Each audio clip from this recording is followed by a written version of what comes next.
এই দেশ বিরোধী শক্তির বিরুদ্ধে ব্যবস্থা নিতে এনআইএও করতে পারে। মুর্শিদাবাদ জেলায় যে উপর্যুপরি লাগাতার এই জামাতিদের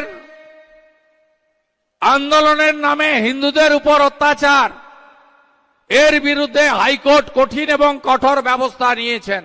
সেখানে হরগোবিন্দ দাস আর চন্দন দাসকে পশু কাটার তরবারি দিয়ে কুপিয়ে কুপিয়ে খুন করা হয়েছিল। কলকাতা হাইকোর্টের ডিভিশন বেঞ্চ আমার অ্যাপ্লিকেশনের ভিত্তিতে বেলডাঙ্গাতে 5 কোম্পানি প্যারামিলিটারি ফোর্স ডিপ্লয় করার নির্দেশ দিয়েছে এবং তারা বলেছে ভারত সরকার যদি মনে করে এই দেশ বিরোধী শক্তির বিরুদ্ধে ব্যবস্থা নিতে এনআইএও করতে পারে। এবং মুর্শিদাবাদ জেলায় যে উপর্যুপরি লাগাতার এই জামাতিদের আন্দোলনের নামে হিন্দুদের উপর অত্যাচার, এর বিরুদ্ধে হাইকোর্ট কঠিন এবং কঠোর ব্যবস্থা নিয়েছেন। আমার এই অ্যাপ্লিকেশন নতুন নয়।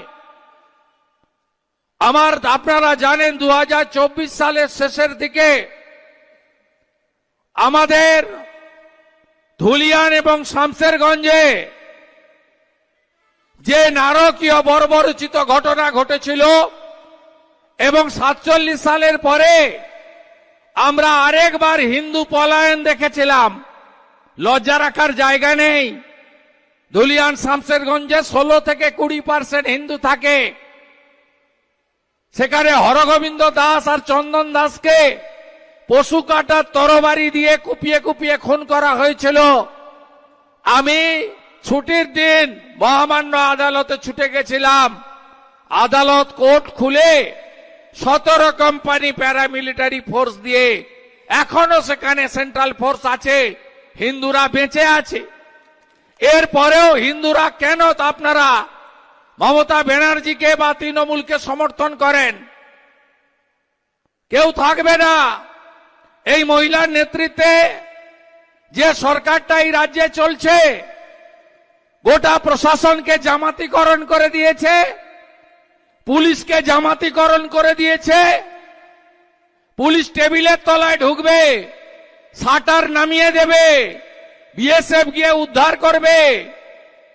এই বেলডাঙ্গাতে আপনি বলুন, ঝাড়খণ্ডে কে মারা গেছে, যে কোনো মৃত্যু দুঃখজনক, তাকে কেন্দ্র করে কিভাবে পরপর 2 দিন শুধুমাত্র ট্রেন আর বাস পোড়ানো জ্বালানো নয়,